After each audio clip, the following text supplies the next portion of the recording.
following show contains adult content. It's not our intent to offend anyone, but we want to inform you that if you are a child under the age of 18 or get offended easily, this next show may not be for you. The content, opinions, and subject matter of these shows are solely the choice of your show hosts and their guests, and not those of the Entertainment Network or any affiliated stations. Any comments or inquiries should be directed to those show hosts. Thank you for listening.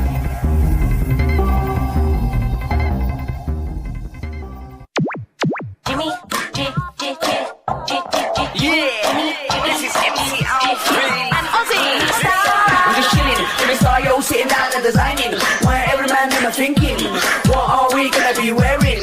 Yo, I'm a Liverpool MC, you can't test me, big up the girls inside the party. Let's get down to crazy Jimmy, big up myself and known as Alfie, the one and only, the Turkish MC. Always love the clothes of Jimmy. Bitch, I'm your one I wanna be, Jimmy Star's new celebrity. We'll take you out to Jimmy Star's. Hey ho, what's up everybody? Welcome to the Jimmy Star Show with Ron Russell, bringing you the good times in music, fashion, pop culture, and entertainment. We got a fun show for you guys today. We've got two great guests. Before we start talking about that, let's just say hi to our audience and to our cool, outrageous man about town, Mr. Ron Russell. Not so cool and not so about town anymore. This knee job, let me tell you, when does the pain go away? I am in such pain, you have no idea. And Jimmy said, well, he would do the show alone. I said, how could you carry 2 hours? Frank Sinatra couldn't even carry 2 hours. So I said I would do the show. Now, I'm doing this show with pain. But you look fabulous this week. Well, corpses look good too. Yeah. So we have a chat room with people in the chat room. What's up? Starting to fill up. Stefan Bell's in the chat room. Cindy Lady Lake's in the chat room. We do have a fun show, you guys, today. We have two guests. Both have been on the show in the past. The first guest is going to be Charles Rosenet. He's a great guy, and he's written books, and he acts in movies, and he does cool tours. And so I think it'll be fun having him back on the show again. And then we have James Dumont coming back on, who's a really well-known character actor. He's been in the biggest productions with the biggest people, and he has a brand new movie that just coming out on May 9th that we're going to talk about, plus all the other stuff he does. So it's going to be a lot of fun, and I think you guys are going to enjoy it. Well said, Jim. There we go. And Ron is doing much better, you guys, even though the pain is terrible, and he actually gets to go to see the doctor for the first time since the surgery tomorrow. So I will never do the other leg, the other knee, never. I mean, some people sail right through it, but I have that problem. I can't take any kind of narcotic because I go crazy. Yeah, he can't take anything, so all he's taking is Tylenol. What's it called? What's it called? What I have? Well, I don't know what you have, but you got post-operative delusion. Post-operative? Delirium. Post-operative delirium. Imagine post-operative delirium. Oh, because if I take a painkiller, it affects my mind. Yeah, so he's not taking anything but Tylenol. It's difficult, but he's doing good. He had therapy yesterday, and he's walking around, and so he's doing much it'll be better. Fine. It's a couple of weeks more bullshit, and then I'll be bouncing around again. Which is good because we got lots of big stuff going on. Lots of stuff coming up, movies and all kinds of things. Yes, big. Also, a movie that Ron has a little role in where he gets killed by a rat came out yesterday. Big Freaking Rat is available to stream on all platforms, you guys. We have a lot of friends in the film. Just came out yesterday, so if you want to stream it, I know it's on Amazon Prime. I don't know where else it is. It's a trilogy, so there are 3 tiny stories. Oh, there it is? Yeah, it's a trilogy. I didn't know that. Yeah. Anyway, Big Freaking Rat. I'm in the last story, the 3rd story, where the gangsters have a squealer up in a cabin, and they're going to kill him. They say that you look way better than you're feeling. Thank you. That's because all I do is sleep. If you sleep, for 5 weeks.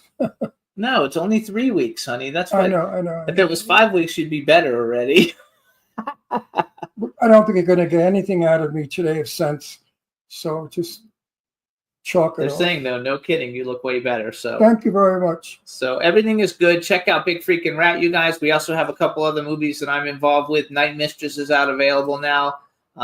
Purgatorium is out, and The Beast Inside is out. So there's 3 films that I produced out that you can go and see. They're all on Amazon Prime. I don't know what else they're on. Tubi. Purgatorium's on Tubi, so check it out. And let's see. We want to thank everybody who's tuning into the show. This is our second week back. We're on Podbean now instead of Red Circle. So please, you can listen to us on Podbean. We're also on Apple Podcasts, iHeartRadio, SoundCloud, iTunes, Spotify, Amazon Music, YouTube, Google Podcasts, Radio Public, TuneIn, Amazon Prime, and 360 TVN. 360 TVN is the television network that is actually run by Kadrolsha Ona Karol, who was on our show last week as we came back. So check us out on all those platforms. We're on about another 150 other ones, but those are the ones that everybody seems to know. So check us out. Keep watching. And you would think that we're rich, right? You'd say, oh my God, they must be loaded. Look at all the channels they're on. No. Nope. But we're having a good time, and we get to do a lot of fun stuff I wait for my Social Security check to come every week, every month. every month. I wish it came every week. Anyway, we do have 2 fun guests. I also want to tell everybody, check out Dark Frights magazine. It's darkfrights.com. We've got a bunch of new content that's been going up every day. We're trying to build it up into the biggest horror website on the planet. And it's number 20 right now, but we want to get to number 1. So please check it out. And check out Dark Frights Horror News with Jimmy Starr, which is just a quick horror movie news, like review show. And that's on YouTube. You can check it out. So check them out, both of them. Then, let's see. I forgot what else I was going to say because I didn't really take notes for anything cool to talk about. And we haven't done a thing. You haven't done anything. You guys, we haven't done a freaking thing. or So gone anywhere. we haven't gone anywhere in 3 weeks. And I haven't left my bed in 3 weeks. And all I do is lay there twisting and turning and wishing my leg was better. I'm telling you right now, it's not a joke. So people are full of shit. I mean, I have found that years ago when I was young. I affirm it now. People are bullshit artists. You had your knees done? Yeah. How was it painful? No way. No way. I did it. I was out the next day doing the Rumba. Bullshit. They lie. They say that because they don't want to scare you. They don't want to tell you the truth. It's the most horrific, painful surgery you can possibly have on bone. Ask any doctor. Every one of my doctors, they all say the same thing. It's the therapy. The knee is swollen like a ham, a balloon. And the therapy they make you do is bend it and walk on it. The therapy kills you. It's no joke. I would never do it again. And I'm sorry I did it. Had I known, I would have stayed with the bad knee. Probably me too, because I've had 3 knee surgeries on my left knee. None of them have worked, and now in 2 weeks I'm going I mean, for I have a not knee met manipulation where they're going to just bend it. I have not met anyone that had a knee operation that is doing a pirouette. None. So I should have known better. People like to be phony. I don't know why people do that. I think some people, though, don't have a problem. Remember Steve Ross? Yeah. When we went to the winery, he was jumping up and down and doing kicks and stuff, and he had his knee done. Yeah, but I'd like to know what it was like in the first 5 weeks. Oh, yeah, sure. Probably was You terrible. know, no joke. I'm not talking about a year later when it's healed and possibly could be great. I'm talking about the process, the during. Anyway, that's negative shit, and I don't like negative talk. So let's bring it up to a positive level. Absolutely. Looks like we're going to be moving forward with a film called Red River, and I'll know more in the next couple of days, but it looks like things are going good for that one, so we're having fun with that. And You might think that we're full of crap when we talk about we got a film coming. You until the ink is dry, you don't have a film. All right? And that's the sad part of our business. People that have money that invest in films, they do a good job.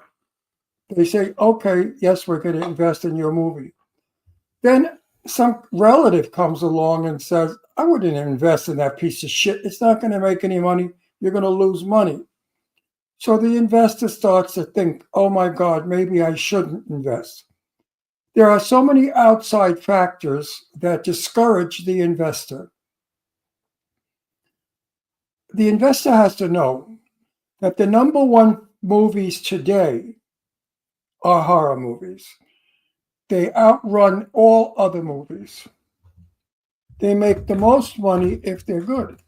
If they stink, I don't know what happens. They to still them. make money, but they don't make us. They don't They make don't big make money, big but money. they make money. But if you have a good script, now let me talk about Jimmy Starr.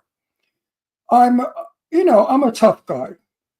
I don't play around. I don't jerk off. All right, jerk people off. Jimmy reads the script. I read the script after Jimmy reads it, and I will discuss that script with Jimmy. Jimmy has only good scripts. They're stories. I read a script, the first 10 pages, and then he went into the closet, and as he got in the closet, there was a monster in the closet that electrified him and then chopped his head off, and then his dick fell off, and then his eyeballs fell out, and blood splattered all over the walls. I don't read that shit. I say to Jimmy, no way, and Jimmy agrees. So Jimmy selects horror movies, not slash movies. It's not for the stupid kids to scream, oh, look, his dick got chopped off. Oh, look, his tits are off. That kind of crap. That's its own genre. Today we are going for better quality horror movies. Movies that you get involved with. That have a story. You're involved with the character. The leading man is a hero, and you like him, and you worry about him, and oh my God, the monster's after him, and what's going to happen? You don't want to see him hurt or killed or stabbed. That's what we want today. We want stories again. I get pitched probably, no lie. First of all, I'm on this thing. I'm a judge on this thing called Virtual Pitch Fest, but I probably get pitched close to 200 movies a month. And I look at the different movies and I look at the synopsises. I've only got like 6 movies on my slate out of thousands that have been pitched. I've only picked out 6 of them because the rest of them all suck. Yeah, and when I read a script, I don't read beyond 10 pages. I know by the first 5 pages if it's a duplicate. In other words, it's always the same thing. 10 people are in a college, and one by one they get killed. 10 people are in a firehouse. 10 people get killed one by one. It's that same stupid story. The blonde with the big tits, she gets her head cut off. She's always running with her long blonde hair flying in the air and her tits bouncing, hitting her in the face because they're so big and fake. And that's what people were trained to see. Or the horror movie where 5 girls are in a sauna, titless. All you see are tits. What the hell has that got to do with a horror movie? But the young kids like it because they can whack off when they see all the 5 beautiful girls with their wet nipples and tits bouncing in a jacuzzi. So this is what we've been feeding. Actually, you were in one of those. I know, but I didn't know that it was a tit movie. Yeah, we didn't know that when we signed on to it. I played a minister. You couldn't get more wholesome than that. You guys, that film's called Clown Fear, by the way. If you want to see it, it's out there. I was the minister. I didn't know that these broads were going to go out in the desert and jump in a lagoon naked. And some guy is in the weeds whacking off watching them. No, we don't need that. We don't need to show young people tits and ass. Let them discover it as they grow up. Let's give young people good, decent horror movies, like the olden day movies. We love Wolfman. We love Dracula. We love Frankenstein. They held up over 60, 80 years. They just made a new Wolfman. It came out. It's on Peacock. I know, but 80 years later, these characters are still Alive. filming and alive. So that's what Jimmy Starr is doing, and a lot of other producers have followed suit. They all agree with Jimmy. We're looking for quality written scripts With a real story. with the story. With what Ron always likes to say, a beginning, a middle, and an end. Of course, every movie, but no, today the movies don't have that because the end, they have no end. They don't know how to write an end, so they leave you hanging. and the blonde girl with the bouncing tits jumps out the window, and the movie's over. That's not an end. What happens to the blonde girl with the big tits? Do her tits act as balloons and she bounces back up into the apartment? Who knows? Anyway, our first guest is here. You ready? Ready, ready, ready. All right, let's bring on our first guest, Juan. We're ready to rock and roll.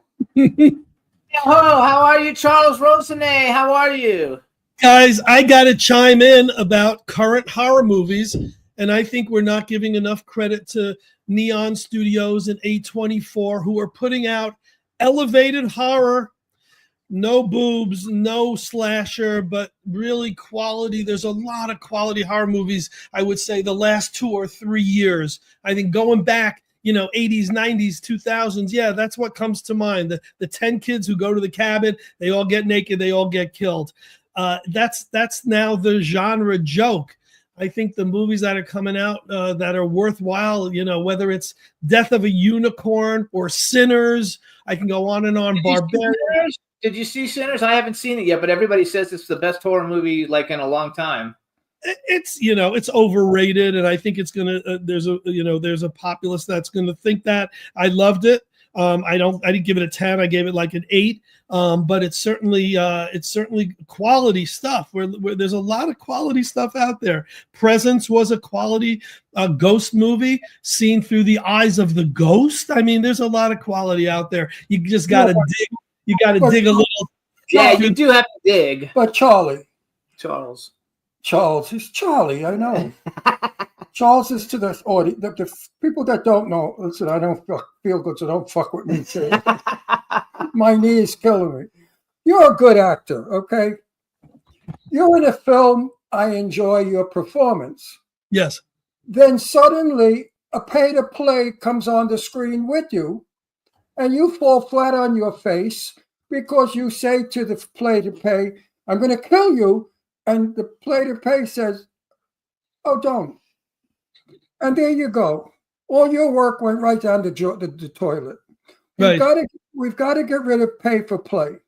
We've got to only have qualified actors in our movies, because movies with junk, you can smell a mile away. You know that.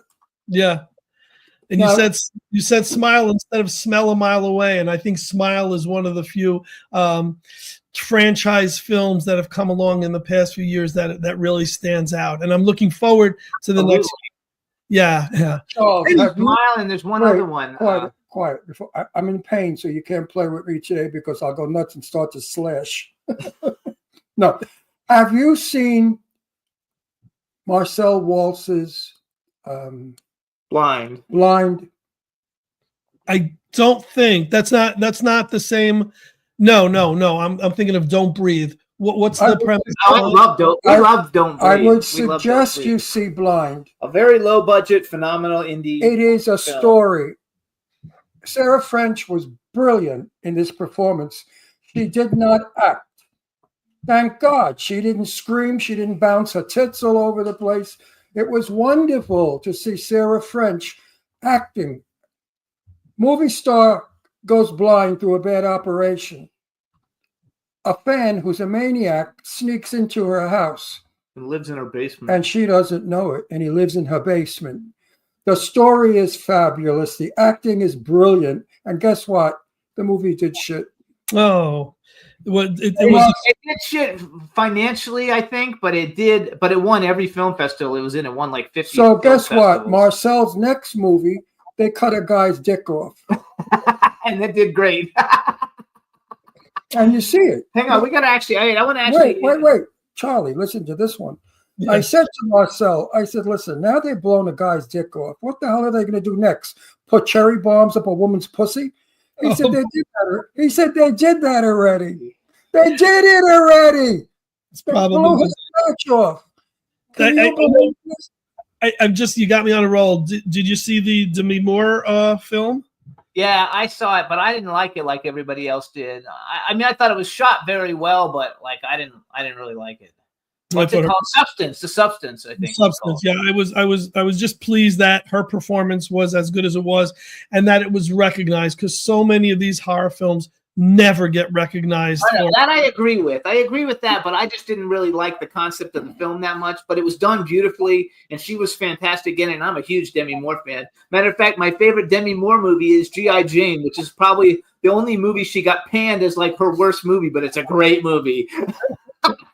But I absolutely loved it. But wait, I want to do a real intro. Hey, everybody. Now we want to welcome to the Jimmy Star Show with Ron Russell, pop culture raconteur, author, actor, DJ, producer. He basically does everything, you guys. Charles F. Rosenet, welcome to the show. We're happy to have you back again. And he's a good actor. And he's a great writer. And you were just at Chiller, right?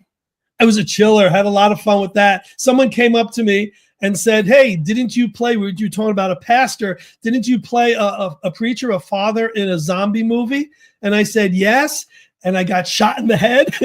And the guy who shoots me never had a line. And I said, "Wait a second, you have to add the line, forgive me, Father," before he shoots me. And Sure. so the director said, "Yes, of course." So before I get the shot in the head, he says, "Forgive me, Father." And I thought, you know what? That alone was better than the whole film. Zombie Chronicles. I get to get killed in that one as a father, as a pastor, as a preacher. I like working with a director that allows you that freedom. Yeah. I just finished a movie, and don't laugh. Clown Motel, 3 Ways to Hell. Okay. Don't laugh. It's got 122 killer clowns in it. 120 something. No movie has that many clowns. One more moronic than the other. Well, hopefully it won't come out right away, because coming out very soon is Clown in the Cornfield, which we don't want competing clowns here. Clown Motel, 3 Ways to Hell is the third in the series of the Clown Motel movies. So they kind of have a big following already. And I'm in them all. And I play General Milan, who gets my men to go out and kill these clowns. The script and whatever. I worked with Joe Kelly, the director, who I love. He's a sweetheart of a guy. And I helped him a lot with dialogue. Yeah. And he allowed it. And I think it made the film look a little more Warner Brothers and less $10. Oh, it's fun. It sounds like a fun project. Well, you have that expertise also. And I think you should plug into any film that you're in, because you have the knowledge and the background, as I do. I'm 65 years in the business. I mean, I worked as a drag queen on stage for years. I mean, all the way. I've done everything there is. There's nothing I haven't done on stage except pee. And now at my age, I might do that soon. So I want to go back to Chiller, because like you were promoting Walter Egan, and we've had Walter Egan on our show. He's a sweetheart. Yeah. He's got one of the like classic songs. Everybody like knows it. He's a great guy. We had a blast when he was on a very long time ago. It must have been like 10 or 12 years ago, but we had a lot of big music. We had Walter Egan, and we had that guy who lives in Woodstock. Oh, I forgot his name. Another really big, we've had a lot of big, because we had Chicago, and we've had Earth, Wind, and Fire. We've had everybody, but I love Walter Egan. Magnet and Steel, right? That's his song. I was trying to think of his song. I was like, you can't mention it, because it becomes that earworm. It's been in my head for 3 weeks since I, booked him for Chiller. And that's all the song cannot, secrets to reveal. That's the title of his upcoming book. So we'll have to get him on again with you guys when his book is on. I would love it. He was great back then. I mean, it was a really long time ago, but we had a really good time. So before we talk about all the other things that you do, let's talk about your thing that you've got coming up Saturday, May 17th, since that's only like 2.5 weeks away. Thank you. Nothing to do with monsters. Nothing to do with monsters. So first of all, you guys, so Charles has done a bunch of stuff. He has 4 books, and just so you know, he's got one horror book. It's called The Book of Top 10 Horror Lists.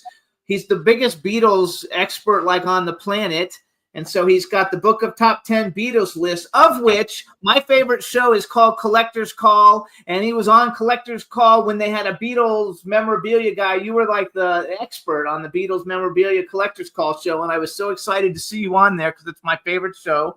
But it was Monkeys, that one. That episode was. Oh, that was Monkeys? It wasn't Beatles? Okay, I fucked up, you guys. It was Monkeys, not Beatles. Which he also has a Monkeys book. Don't you have a Monkeys book? Or Turtles! Turtles. There we go. So not just Happy Together, the Turtles and the Monkeys. Yeah. And then he also has a True Ghost Stories of Connecticut book. But anyway, he was on Collector's Call for a Monkeys collector. My mistake, not a Beatles collector. But I love that show. Tell me, how was that being on that show? Was Lisa Whelchel nice? Lisa Welch was a sweetheart. In fact, I got her to give me a top 10 list for my Beatles book through that. But that was such a great experience. The production team, everything about it. You know, there was a few items that I'm like, oh, do I price it higher because I'm a vendor and the vendors will kill me if I don't? Do I price it low? You know, there's a lot of thought process that went into it, but I really had a lot of fun in it, and I'm really proud of the way that came out. Yeah. I think that's terrific. That just being on that show. Eventually, one day, I'm going to be on that show with my collection because I do action figures and I've got a great collection. So eventually, one day, I'll be on it. Yeah, when you have a million pieces of things. Yeah. But I love it. So anyway, so you're a big Beatles guy. You actually do Beatles tours, right? Don't you actually do Beatles tours in like England or something? Beatles tours to Liverpool and London There we go. every summer for over 40 years for Beatle fans, liverpooltours.com. But yeah, How I've old are you? been doing Liverpool productions. We've been doing Beatle conventions for so many years. Those morphed into these festivals, which don't emphasize the guests, don't emphasize the merch, but really emphasize the music and the bands. And we have 8 bands that are going to be playing at this festival here in Connecticut, May 17th from noon on. I'm sorry, Yeah, Ron. Go ahead. He said he remembers No, that. I remember the thing you did in Connecticut.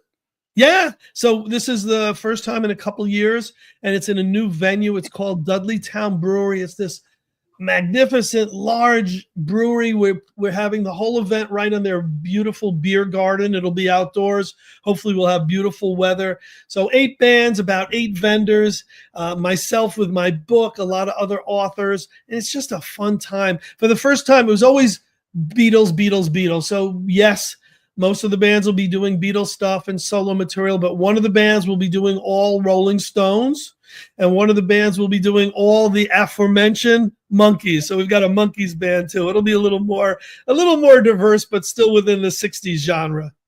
So wait, you said this started in the 80s. Like, so what year did you graduate high school? And then I started doing conventions in college in the late 70s, and then the 80s. You look really good. However old, that means you're probably close to my age if you were doing that. Like, probably older than you. I'm older than both you guys put together. No, You know what? Ron will be 85 next month. You love to blow it out your ass. No, What? He blows He'll be it. 85 in May. He blows it out his ass all the time with that shit.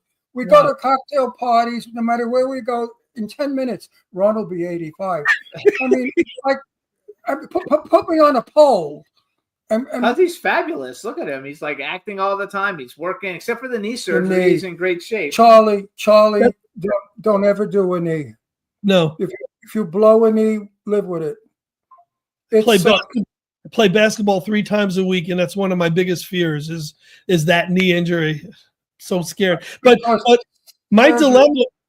I'm sorry. The surgery. Listen, I'm a tough guinea from Brooklyn. Yeah. You know what I mean? I could take a bullet and still sing. Yeah. But this knee thing, I'm in agony right now. You have no idea the pain I'm in. That's why I'm wiggling all over the place. I don't mean to do Lana Turner shots like that. My dilemma now is when I'm going into casting networks, and it's what role suits you. I don't know what age. I don't know if I'm the senior citizen guy, the grandfather, or if I'm still the young punk. I don't know where to put myself. I did something. I forgot what it was. Marvelous Maisel. I don't remember what it was. And I came in and they go, "Why don't you just let your hair go all white? And you have a beautiful head of hair that's white." And I'm saying, because I still do 30 and 40-year-old roles. I don't want to commit myself to the white hair. But wait a second. There's a thing called a wig. Also, I'm in a movie with a very major star. I play his father. Mm-hmm. And the producer said to me, "Ron, could you look older? Because you look younger than him." How do you like that? I'm Wow. not allowed to mention his name, 'Cause right? we might be changing him. Oh, Actually. we might be changing him. Yeah. Anyway, he's very famous, Mhm. and he's in his 60s. So now I said, no, I could center part my hair, wear glasses, and not shave, Yes. and limp. Yes. And, you know, that's called acting. So course. you know, if you have to play a 35-year-old, you know how to do it. If you have to play an 80-year-old, you know how to do it. So That's exactly. I love those challenges. I'm also playing a vampire, a gay vampire, who's probably 50, and that's a whole different me. Wow. It's wonderful. I don't like playing me. Gee, yeah, that's a good question. Do you like playing you? I never played me. I wouldn't know. I wouldn't know. The Yeah, closest me too. I played Elton John in HBO's Flight of the Conchords, and I Right. thought, well, you know, I can see myself as him, but I've never played me. That's crazy. That's a great question. Flight of the Conchords was such a I've, great ne- show. I've never played me either. No, Right. it's good. So wait, I want to go back to the Fab Four Music Festival for a minute. Yes. Yes. I actually grabbed that video that you did, the promotional video off of YouTube, so we could play it for everybody, just to Great. get more exposure for the show. So you guys, first of all, you can go to Fab4, the number 4 musicfestival.com. You see Charles has it on his thing here if you're watching, but if you're listening, it's Fab4musicfestival.com. Yes. So why don't you introduce the video real quick? It's only like a minute long, and then we're gonna have Juan. You play the one that says Fab Four Music Festival, and then we'll be right back. And this way, we can promote it a little for you. So my daughter Lauren did a great job of editing this for a prior Fab Four Music Festival a few years back, and she re-edited it for this year. And then we're going to take a look at some of the highlights of what we've seen at past festivals and what we're going to be seeing on May 17th. There you go. Take it away. Thank you.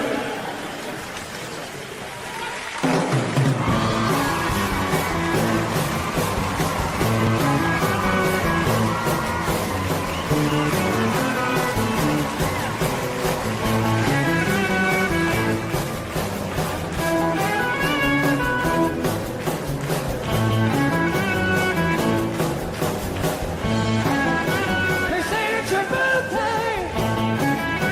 It's Mama's Day too, yeah. They say it's your birthday.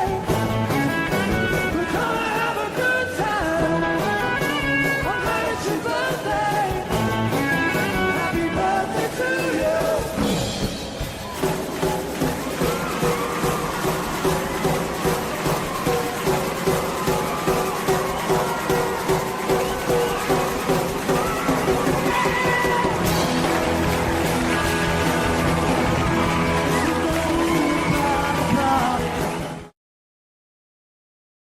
Yay! That looks like fun. You It's know, pure fun. and I'm a dancer. At my age, I still dance. People like to say, wow. You know, I really hate that. They expect you at 85 to fall apart and die. I think it's bullshit. I was at my friend's 80th birthday party, and I was dancing. Listen to this bitch. She's a very famous drag queen, but I love her. He's one of my dearest friends. Janae Montague King, that's who it is, who impersonates Lisa Loren. Liz Loren. Liz Loren. Mhm. Said to me, Ron, I hope when I'm 85, I can be as agile as you are. No, Fucking guy was 80. He was 80. He says, I hope when I'm your age, I could be as agile. that's funny. I love it. So But you get all kinds of crap. You know, when I was young, I got, boy, are you good looking. And as I got older, they said, wow, you're really a nice looking. So you look good for your age. You look good for your age, right? Isn't that awful? I love it. So where is the Fab Four Music Festival? What city is it taking place in Connecticut? It's Windsor, Connecticut, which is near where the airport is. It's north. It's the northern part of Connecticut towards Massachusetts, and it's going to be Saturday, May 17th. It's called Dudley Town Brewing Company, and it's from 9. Doors will open at noon, and it'll go till whenever 9 o'clock. And How much is a ticket? $10. Oh, you're kidding. Oh no, it's Yeah. great. $10. You can't even get bubble gum for $10. That's ridiculous. The brewery said, hey, we want a lot of people in there. It's more important that we draw a lot of people than, So I said, sure, whatever. I'm doing it for the fun of it and for the fans, so I didn't mind. It sounds There you like a fun night. $10, gonna- crap. You go there, you dance your face off, So do you you drink beer, you piss your brains out. do you have a That's favorite wonderful. Beatles song? Do I have a favorite Beatles song? I'm asked that a lot. And it used to be Here, There, and Everywhere and that became my wedding song. But more often it's While My Guitar Gently Weeps, the Harrison song.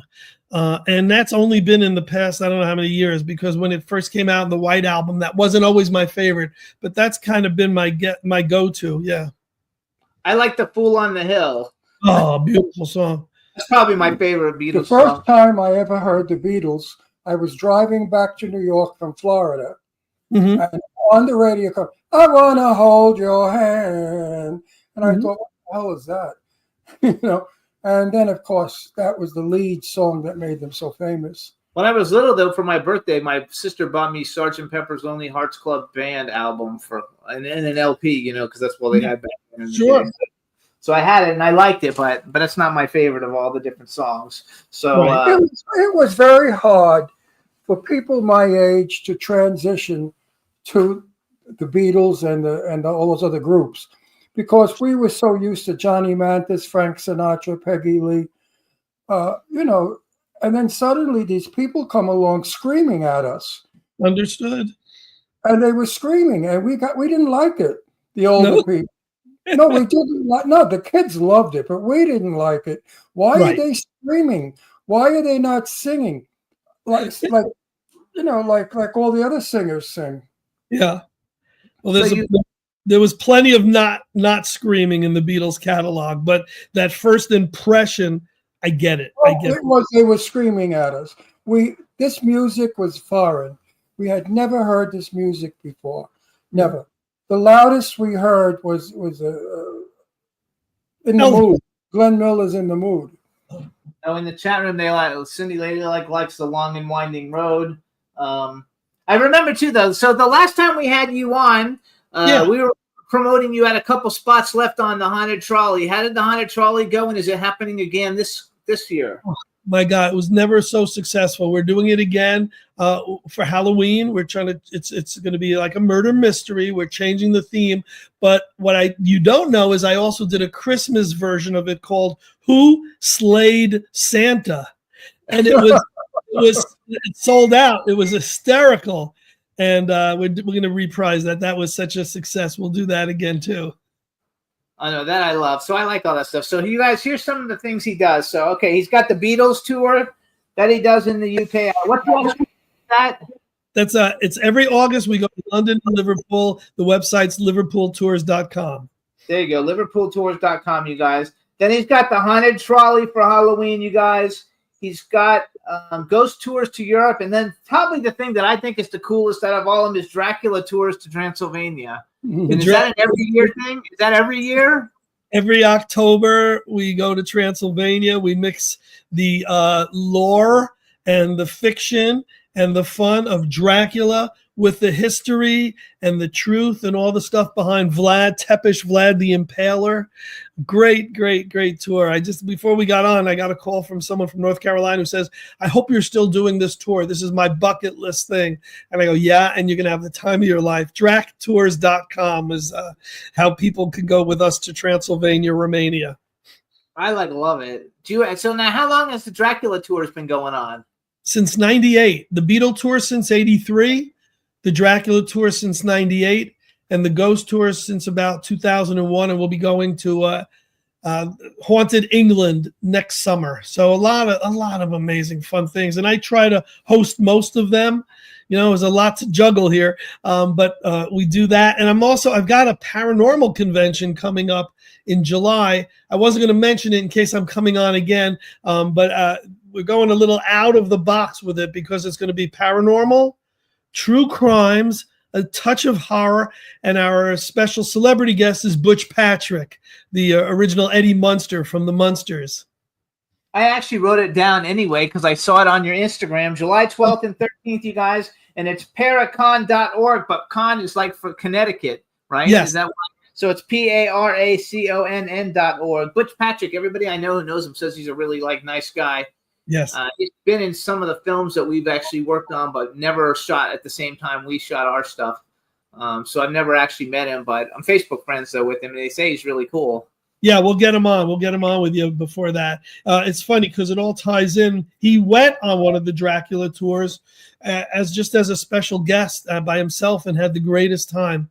He went to Transylvania with, 30, 40, 50 other people. And they're like, wait, what? We have this celebrity on board with us? It's pretty fun. Oh, that's so much fun. I think the Dracula tour sounds the coolest out of all of them. I think they're all cool. Can I interrupt us for 1 second? Yes. Jimmy, I'm going to get up. Put that pillow under my ass. It's killing me. Okay. Hang on. There we go. Okay, see if that's better. Oh, yeah. Okay. So last week, we were actually on a lounge chair, on our recliner chairs. Yes. So this is our first try sitting in a regular seat. Not Coming fun, back, but what are you going to do? but nothing we can do. But we're getting there, so it works out All I totally. keep thinking about is floating in the pool when I'm allowed. Just floating. Oh, I dream about that.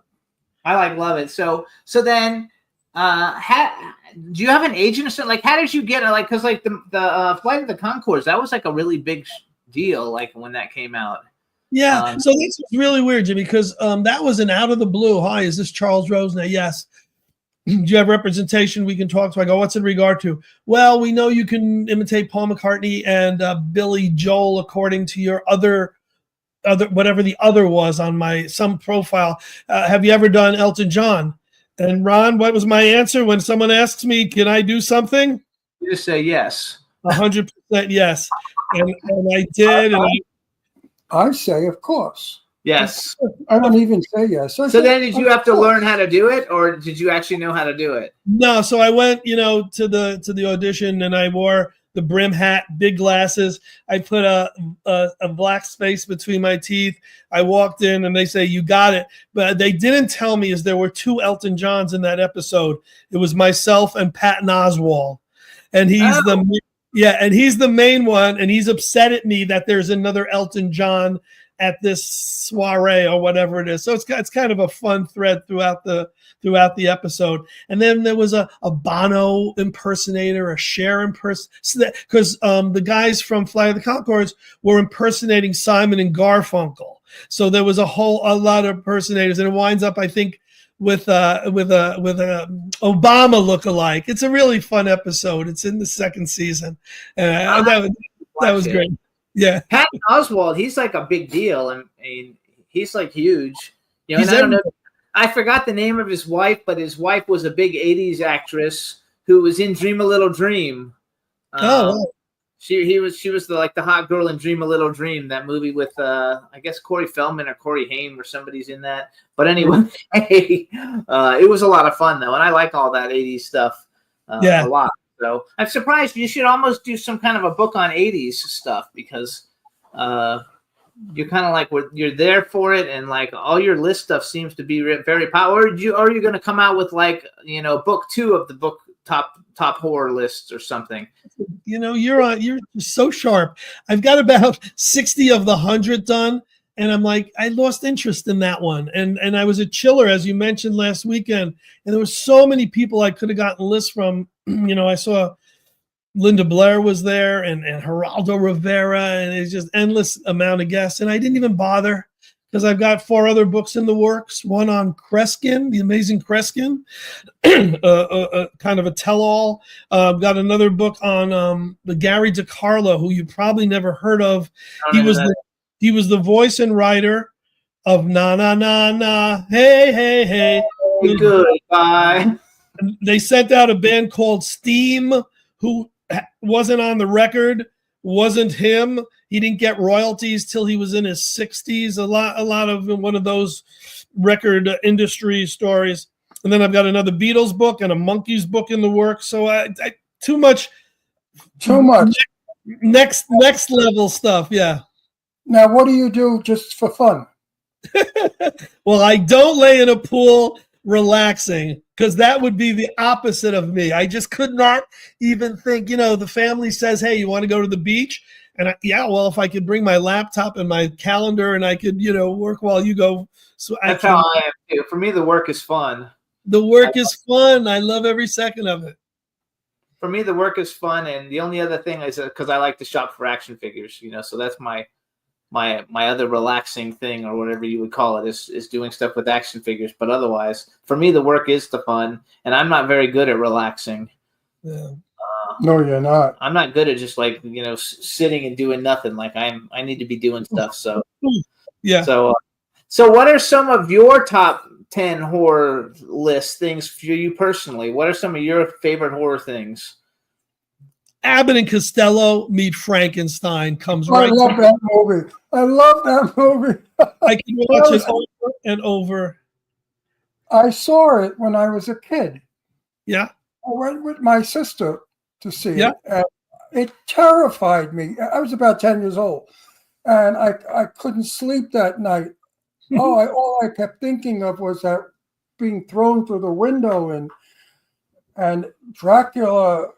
It was a wonderful film. It's probably one of the best horror movies out there. So fun. One of my favorites. Have you ever seen it, Jimmy? Yes, I've seen it with you. I love that movie. So wait, what are some of the modern day, do you like any modern day horror stuff? I love The Black Phone. Came out a few years ago. I think is getting ready to come out. I don't know the balance of what's contemporary and not.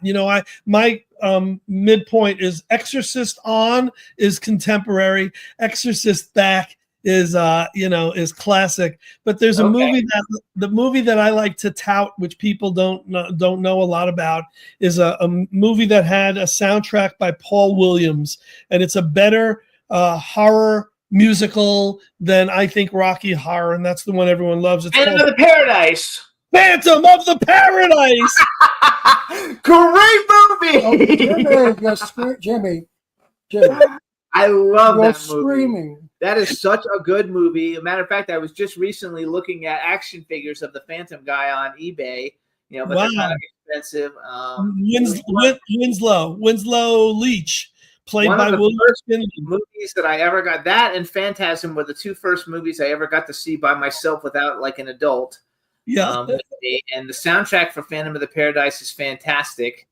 It's such a good soundtrack, and the guy has all the metal teeth and everything. I mean, it's just a fabulous, and nobody even hardly knows it. Whenever I bring that up, hardly anybody knows it. So the fact that you brought it up is exciting to me. I got a little goosebumps. I love the way you jumped all over it. So that's the one that I throw in when I think that people don't know it and are expecting a curveball. But there's just so many. The Shining, The Exorcist. I'm a big, Universal monsters. So it's crazy that my favorite movies are like The Bride of Frankenstein and The Creature from the Black Lagoon and all those. So I was very friendly. I was very friendly with Rico Browning, actually. But the movie back in the movie day. that really scared the hell out of me. Night of the Living Dead, the original, Brilliant. the black and white. Love It it. was so eerie. I don't know what it was eerie. Yeah. And when they began eating the flesh from the burning arm on the truck, we had never seen anything like that in film. Correct. It would years ago it would have been censored. Right. It was And groundbreaking. they allowed it. That film was $65,000 to make, and what a wonderful piece of I work. actually did so we have this thing in Florida called Spooky Empire. It's a very good horror convention twice a year. One of the number one conventions in the world. Yeah. Yeah, so with Petey, and so I was a judge for the costume contest with Bill Heinzman, who is the zombie, from Night of the Living Dead, the original. And so he actually gave me one of his action figures and signed it for me. And so it was a really cool thing. So I love all that also. Rico Browning was super, super cool. So was Bill Heinzman. Unfortunately, he passed a couple years ago. Or I guess probably a lot of years ago now, 10 years ago or something. But those movies are fun. My first Night of the Living Dead movie was the one that I saw. The first one I saw was the remake with Tony Todd and Tom Tolles, because Tom Tolles was a really good friend of mine, and he was also in that movie with Michael Rooker. I forgot the name of it. Him and Michael Rooker, and they're like brothers or something, stealing and beating everybody up. I forgot the name, but it's a very popular cult movie. I have to look it up now. I just said that, but I love all that stuff. And Spooky Empire was a great show to go to. When I lived in Florida, we would go to all of them. It was a blast. Sure, in Orlando, right? Yeah, it was in Orlando. Yeah, I think now he's got several of them. I always liked Rocky Horror Show. Yeah. Henry, Portrait of a Serial Killer. Oh, wow, of course. Yeah, so Rocky Horror Show brought us to a different place. It brought us to horror with music and fun. We loved it. I mean, I brought my kids there, Leslie, when she was about 10, and she couldn't wait. Ain't got no neck. Let's throw the rice, to do all the stuff that we did. It was such fun. Those are the days and the things I miss. I don't think they run that anymore, the Rocky Horror Show, do they? Because it doesn't serve the same purpose, because you can stream it and watch it anytime you want. But that shared experience in those days of seeing it on a theater and having the audience respond and the audience participation, that was special. Yeah, the toast and the deck of cards and meatloaf all sliced up with no place to go. Hysterical. No, the best was when he came on. No neck. Right. Listen, actually, we should try to get some of the Rocky Horror Picture Show people on the show, because I would they're love all out that. there. I see them doing I would conventions and love stuff. I that. should ask some of them. Some of them are big. I mean, first of all, one of them we don't like. The male lead. Oh yeah, well, he's not nice. We don't like him. Barry Bostwick. Barry He wasn't. Well, he might be nice to other people, but when I met him, he Barry wasn't. Nice to me. Bostwick is not. I only have like two people that I can ever say that weren't nice to me. He's one of them, and the other one is the guy's just a dick. Which I'm not going to mention it. Barry Bostwick. Barry Bostwick was just not nice, but this other guy is a dick, and it's just unfortunate. But and she is what do you call it? What's her name? Susan Sarandon. The lead. Susan Sarandon. Susan Sarandon. She's But you too can big. get you can get the Rocky Horror Picture, the people though, all the no neck and all those people. You can get all those different people. Oh, you think they're still alive? Yeah, they're still alive. I see them doing conventions. Yeah, Patricia, I forgot her name, the one who plays Magenta, or those type of people are still available. Yeah, unfortunately, we've lost Tim Curry. Yeah. And Richard O'Brien, who created it, who's the genius of all of it. I think he lives in New Zealand, so I don't know if he's gettable. I know he doesn't do much on Rocky Horror. It was fun though. I actually until you brought that up, I totally forgot about it. But that was so much fun to go to that and see all those things going on. And we used to go all the time. It wasn't like he went once. It always played at midnight. Yeah, In all theaters, it played at midnight. it was great marketing for that film. It was just, it exploded and it sustained for so many years. And the music was good. No, beyond good. I mean, to me, the music is phenomenal in it. Yeah. Yeah. Actually, I'm a transsexual from. I actually talked to about it once with Meatloaf because I went to an Elton John concert and I was his guest, and Elton invited us to go, and in line picking up the VIP passes was Meatloaf was right in front of me, and so like he actually talked Meatloaf and also KC from KC and the Sunshine Band. It was kind of like a very memorable, fun experience back in the day. I love all that though. So how many of the Beatles and the Monkees have you met? I have met them all except John Lennon. So I met Paul McCartney the most of the Beatles, followed by Ringo, followed by George Harrison once, never John. Monkees, Mickey, I still see a lot. Interviewed him endless times. I was closest with Davey. God rest his soul. Yeah, sweetheart of a guy. I was second closest with Peter Tork, who lived in Connecticut and did a lot of stuff with me. And the one I only met once and knew the least was Mike Nesmith. That's fun though, like because you have such a fascination and enjoyment, and it's such a big part of your life to actually get to meet them. When I lived in Fort Lauderdale, there was this really wealthy neighborhood on the Intercoastal, and now I forgot the name of it. But anyway, Paul McCartney had a house there, and when Paul McCartney wasn't there, the guy taking care of the house invited us to come and see the house. I mean, it was like something you've never seen. before. It was just amazing, and it was beautiful and gorgeous. And I always thought how cool it would have been if Paul McCartney would have been there to actually like meet him. But it's just fun.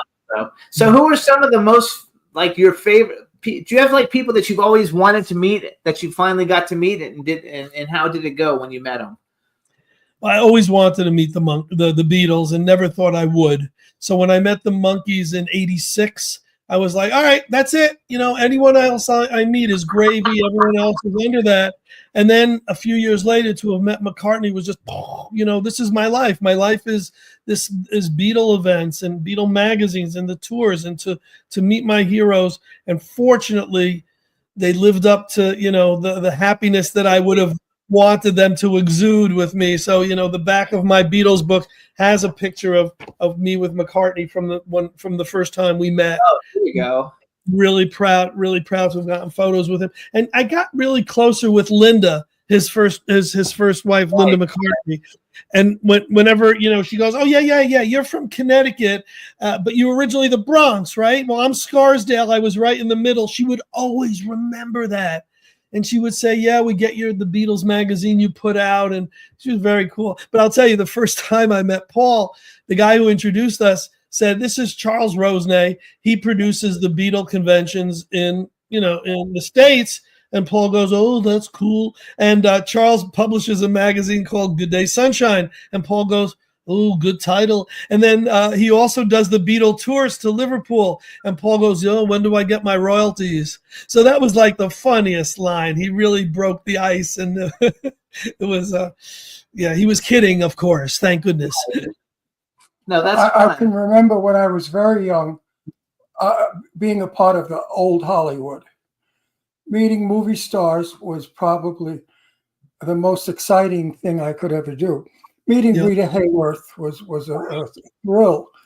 But as time went on, it lessened. And I knew, and it was like, hey, hi, Rita, how you doing?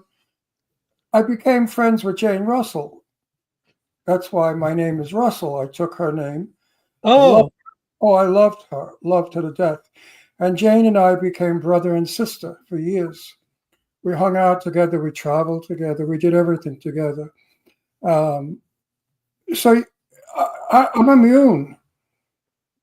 Really, I'm immune to people. But Jimmy could tell you a story. I mean, Betty Davis, I knew. Everybody. Elizabeth Taylor. Hi, Liz. That kind of thing. Gay men. Oh, it's so funny though, because we lived in Pennsylvania. Wait a minute. Gay men got around Hollywood in those days easily. So we were in Pennsylvania, and we were at a screening of a new television show, new TV series, and it was like a red carpet event, and all of a sudden it was over, and everybody was mingling and talking to all the people, and Ron never gets excited about meeting anybody, and then all of a sudden I hear him screaming, Jimmy, get over here. And it ended up that he had met Kathy Sledge from Sister Sledge. And we became friends with her. As a matter of fact, she's our first guest when we turned this podcast from radio to video. She was our first guest. I love the Sledge sisters. Our family is kind of like, that's the song, the gay iconic song for all of us. So, and I just couldn't, I was so excited. Now, better story. We lived in Doylestown in Pennsylvania, and she lived in Newtown. And I said to her, how would you and your husband like to come over for dinner? I'll cook a nice Italian meal. Yeah. She said, can I bring Patti LaBelle with me? I almost shit myself. I said, bring Patti LaBelle. Of course you could bring Patti. And then we ended up moving before it ever happened. But then it never happened. We moved to California. So sold and we moved. But imagine having Patti. Okay, go ahead. Show us what you're going to show us. Well, from the Beatles book, we have a top 10 list from Kim Sledge. Oh, there we go. So we're friends with Kathy and Kim. Wow. We did a fundraiser with Kim Sledge in New York for a 911. They came from a very religious family. Oh, Their mother taught them everything right. They are probably the most decent human beings I have met in our business. I love both of them. Yeah, we had a blast. They've both been on the show. We had a great time Oh, with yeah. them, and we We're did. very, I'm And very, we did an event with Kim, so it was cool. So Right. let's go over all your shit, you guys. First of all, you guys, we have the Fab Four Music Festival. Go to fab4musicfestival.com. If you're in Connecticut, it's Saturday, May 17th. If you go to bookoftop10horrorlist.com, you can find all kinds of information. Liverpool Productions, what's the website for that one? The website for my DJ company, Liverpool Productions, if you want me to do your wedding or bar mitzvah or school dance or divorce or anything else, is liverpoolproductions.com. Okay, and then you have another Liverpool one. The liverpooltours.com is the There we Beatles. go. Yeah, yeah. All right. So you guys want to go, and if you want to have a great trip, go on a Dracula tour to Transylvania. I think that's the that coolest would thing be ever. interesting, the Dracula. I think it's the most fun thing ever. Check out all this stuff. Like, don't forget too, if you want to meet Butch Patrick, you can go to Paracon July 12th and 13th. And he's also June 29th. He's got some kind of event in New Jersey, 60 years of the Beatles. That's all I wrote down. So I didn't write That's anything it. else. In New Yeah, Jersey. yeah. It's a theater show at Drew University and in Jackson, New Jersey. And it's 90 minutes of unseen Beatles footage. And that's June 29th. But I got to tell you, we mentioned Eddie Munster coming to, Butch Patrick coming to the Paracon, Paraconn, in Connecticut. And for the first time ever, I've got a paranormal TV personality who's a drag entertainer, Monique Tatsoon. And that's on the website too. Oh, there you go. So you got a little bit of everything going. It'll be a lot of fun. Everything. You can also follow Charles, you guys. He's on Instagram at Charles Rosenay. He doesn't put the F on his Instagram, so it's just CharlesRosenay. Yeah. Charles, thanks so much for coming on. We'll have you back anytime. You got cool stuff to promote. It's always a lot of fun. We so appreciate it, and good luck with everything. And I love all that you do. They're just great. So I enjoy all of it. So thank you so much, and we'll see you soon. We'll see you again for sure. You guys, thank you so much. Bye-bye. Bye. Yay. All right, you guys, we're going to take a little music break. We played it last week. I want to play it one more time. This is David Martinez. Sorry, you guys. This is David Martinez. The name of the song is My Sweet Love. It's available now. It's a Lady Lake music artist. David Martinez has been on the show. He's great, so enjoy it. Here it is. My Sweet Love by David Martinez.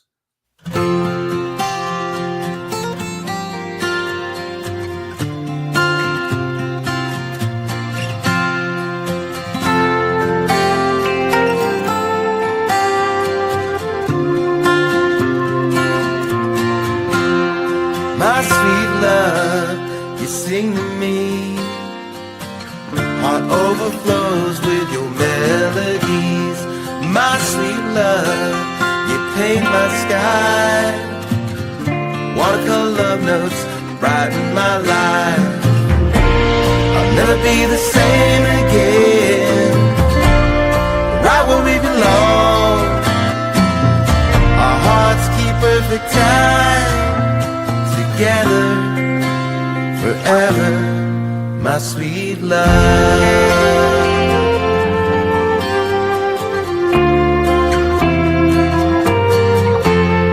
My sweet love, you'll always be everything I'll ever need. My sweet love, sleep peacefully. Pray our dreams are of you and me. I'll never be the same again. Right where we belong. Our hearts keep perfect time. Together forever, my sweet love.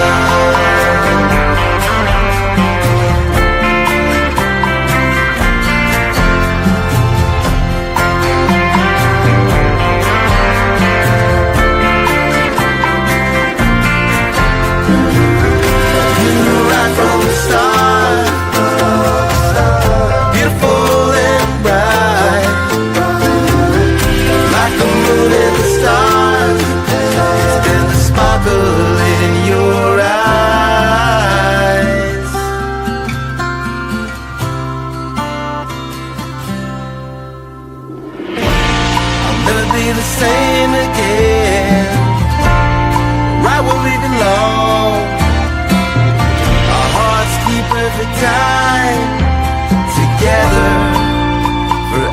strong. I'll never be the same again. I will be alone where we belong. Our hearts keep every time together forever, my sweet love.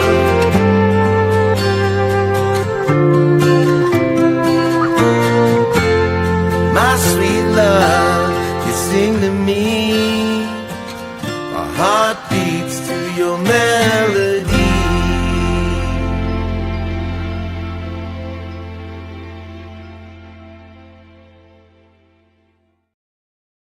Hey, you guys, that's My Sweet Love by David Martinez. I love that song so much. I've been listening to it all week. Please stream it, buy it, download it, play it. If you're a movie maker and you make movies, use it in your movies. It's a great song, and David Martinez is a super duper talent. All right, so our second guest should be coming on in a couple of minutes.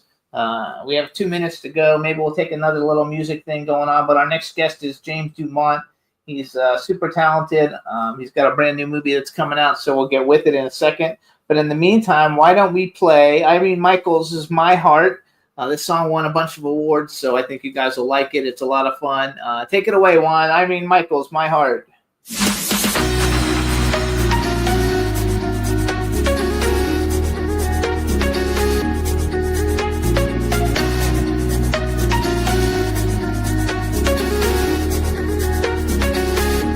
My heart keeps telling me yes,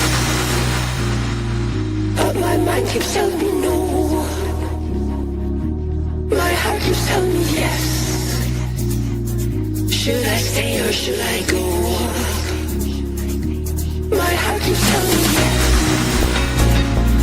but my mind keeps telling me no. My heart keeps telling me yes. Should I stay or should I go? Sitting in this bed at night, thinking about my love. How am I supposed to know? Should I stay or should I go? How am I supposed to know? Should I stay or should I go? How am I supposed to know?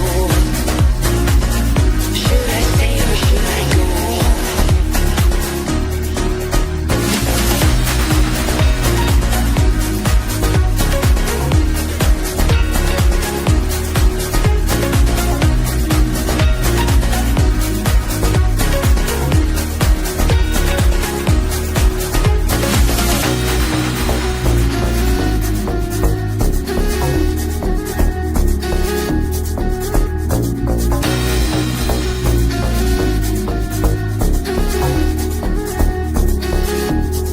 How am I supposed to know?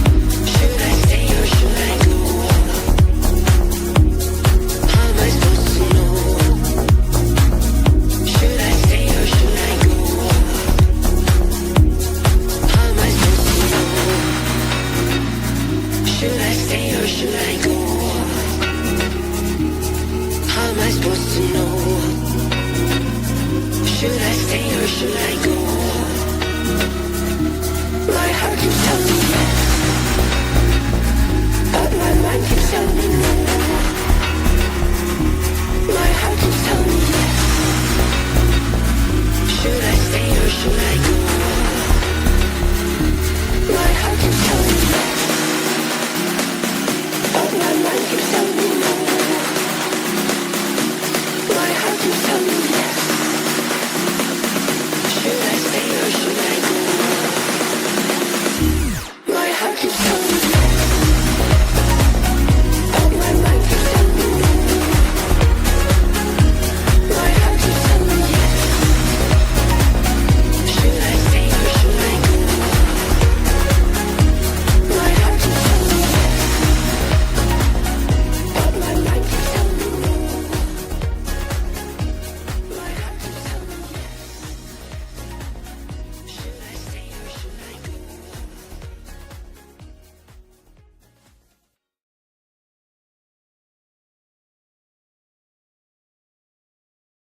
Yay, everybody! Up. Hey, Juan, is there a way to take that darkfrights.com thing underneath our name? I don't know how that got up there.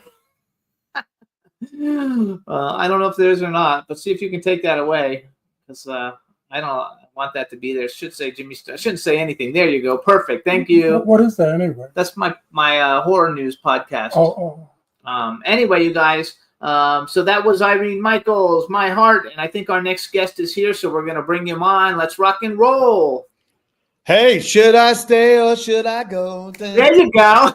If I Hello. should I stay or should I go? If I go, there will be trouble. Should I stay? Should I go? I'm staying. Right now, we want you to stay, and I love the background. I should have got my pink shirt. God darn it. There you go. So let me introduce you to everybody real quick. Hey, everybody, now we want to welcome to the Jimmy Star Show with Ron Russell, actor, producer, self-tape specialist, James Dumont. Hello and welcome to the show, and welcome back to the show. I know. I'm a glutton for punishment. You got me back in here again. Yes, I'm excited about it, Can't too. get enough. You're like the mafia. Just when I try to get, you keep pulling me back in. I love it. So you remember Ron. Ron is recovering from knee surgery, and he can't take painkillers, so he's in a lot of pain, but he didn't want to miss the show. So he's here. Because Ron was in a different mood last time. Ron was in a fiery kind of like lots of energy. Now you're very quiet and calm, but you're because right now I'm in tremendous pain. Oh. This knee surgery is not a joke. It is. My mom had it. She's 85. But what I would recommend is she didn't want to do the painkillers either, but she just a little gummy. She just did a little gummy of weed, and that's what that did everything for her. You should try that. Yeah, but you see what happens with me is they gave me morphine, and I had a delusion. I thought I was kidnapped by aliens. Really, I was fighting to get out of the I hospital. call it post-operative delirium. And who says you weren't kidnapped by aliens? Well, that's my point. That's a whole. Perhaps you were. It's something that's quite common. You didn't realize. People over 65 have this problem. Yep. And it's due to narcotics. I've never done narcotics in my life. When I was young, never. Well, you So missed my out on them really. My body doesn't understand them. Yeah, so hey, we need the one to go because I had a knee surgery. Mine's like 2 months ago, and his is 2.5 weeks ago. But the pain is excruciating. He wouldn't do it again. If you think the knee surgery is painful, the people tell me the hip is even worse. So make sure you don't Yeah, fall. they told me the hip is easier. They all told me the hip is easier. Wow, you never know. I guess everybody's got a different idea because everybody told him it's not that big a deal and you'll be fine. And he's like freaking out because he can't believe how painful it is. I've had it done 3 times on one knee. Wow. And it was terrible. Well, to beat all pains, a friend of ours, she had a sex change 30 years ago. 50 years ago. 50 years ago. And she said, "You've never understood pain like a sex change, I can imagine." Oh yeah.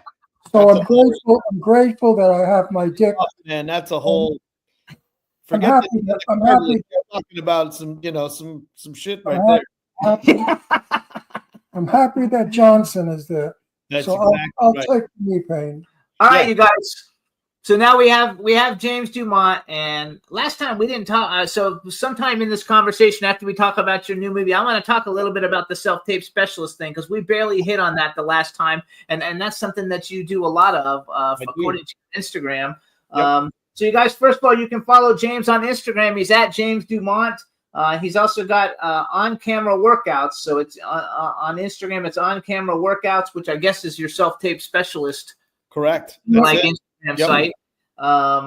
And you guys, this guy has been in so many movies. He's like one of the most famous character actors on the planet, probably. I went through your entire IMDb resume today, and like basically you're in like every major something that there is. And believe it or not, I've actually seen tons of shit, but some of it I didn't know who you were back then, as I do now. Right. But one of my things that I really, really enjoyed you in was Spencer Confidential with Mark Wahlberg. Yeah.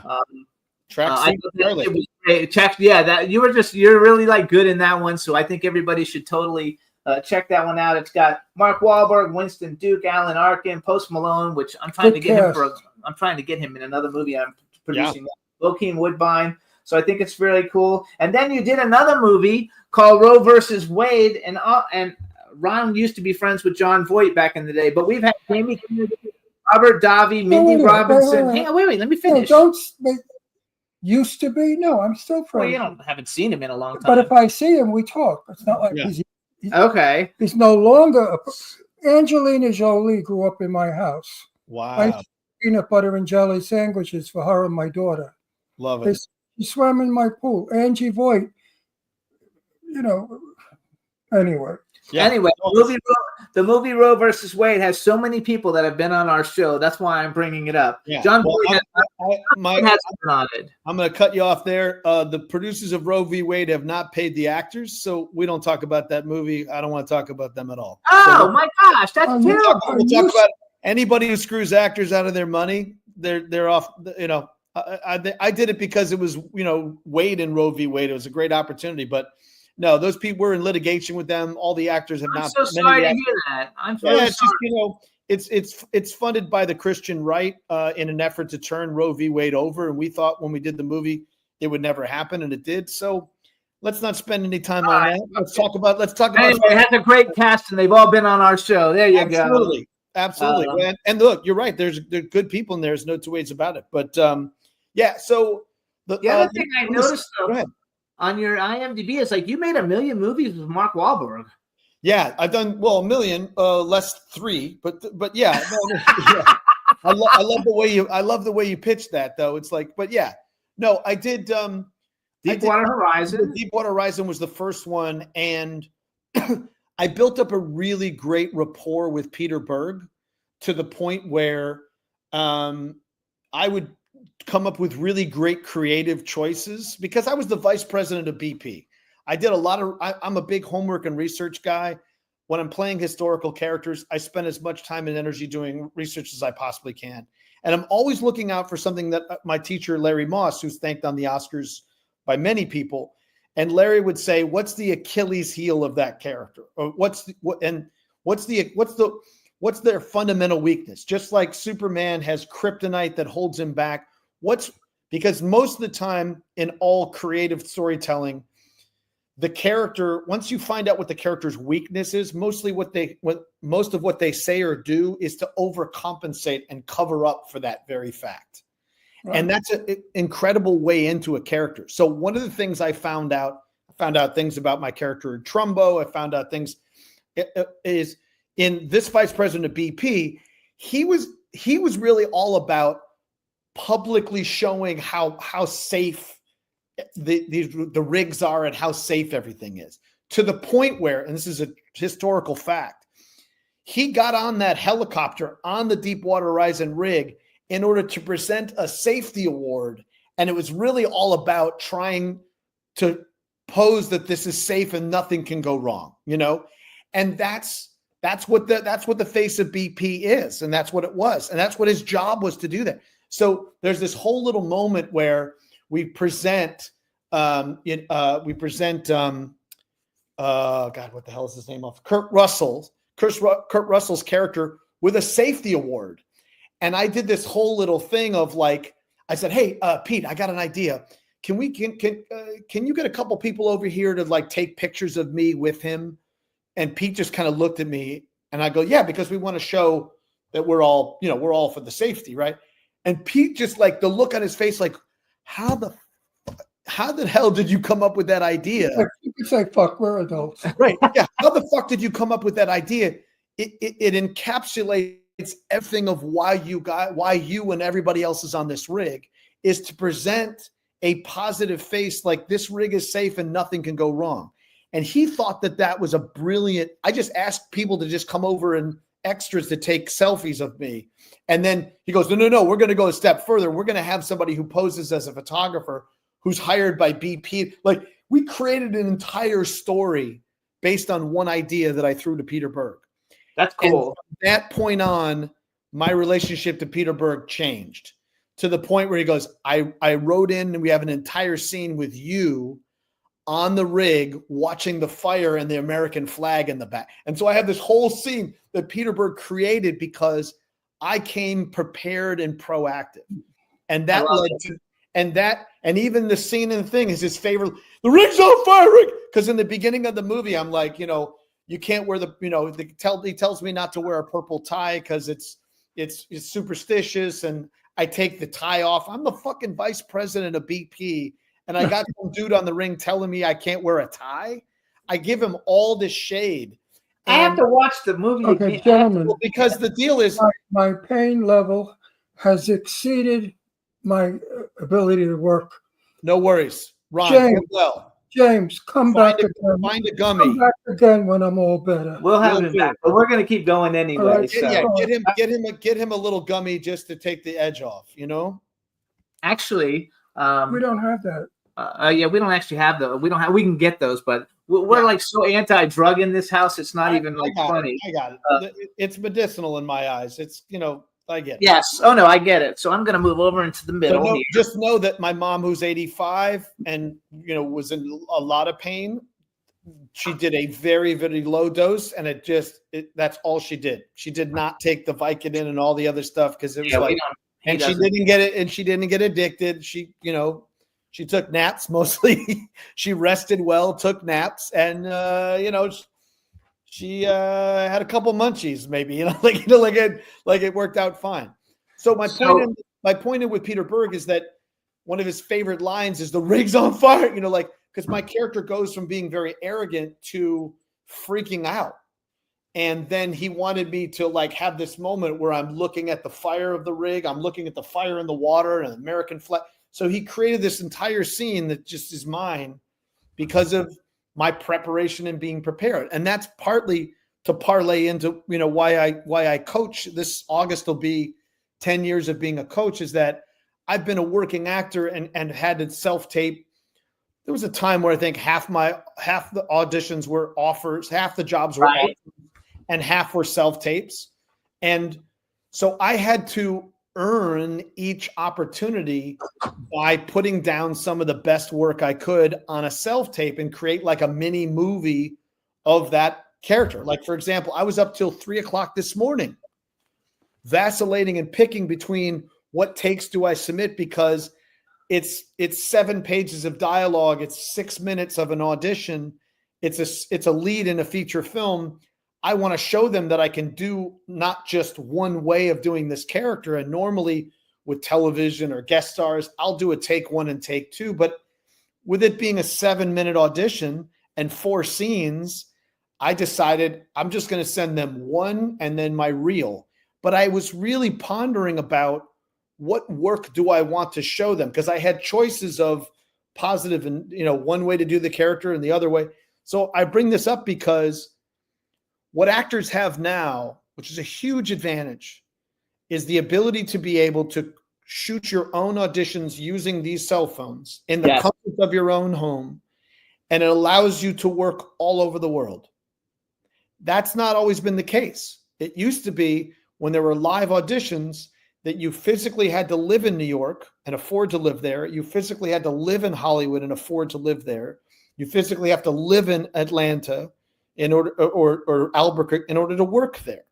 And that has changed drastically to the point where people are wondering why I'm staying in Hollywood when Malibu is still toxic and unlivable, and Pacific, there's no power, there's no running water. There's a part of the most populated entertainment areas in the entire state is uninhabitable, is unlivable. And people who used to work in that, like John Goodman, lost his home in the Palisades, gone to the ground, nothing left. And so, and also the business has looked at it, these vertical integration of bringing in technology companies into the entertainment business, where it's just one part of their profit. They use the same approach Amazon does for entertainment than they do in their packaging, non-union, employees. So there's a lot of, and now AI technology, there's a lot of changes going on. And AI freaks me out a little bit. No, look at the other way.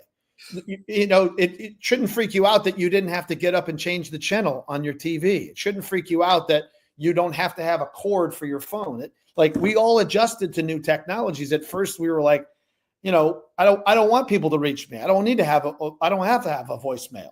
I don't have to have a, you know what I mean, an answering machine, right? If I'm at home and they call me, great. If they don't, I miss them, so be it.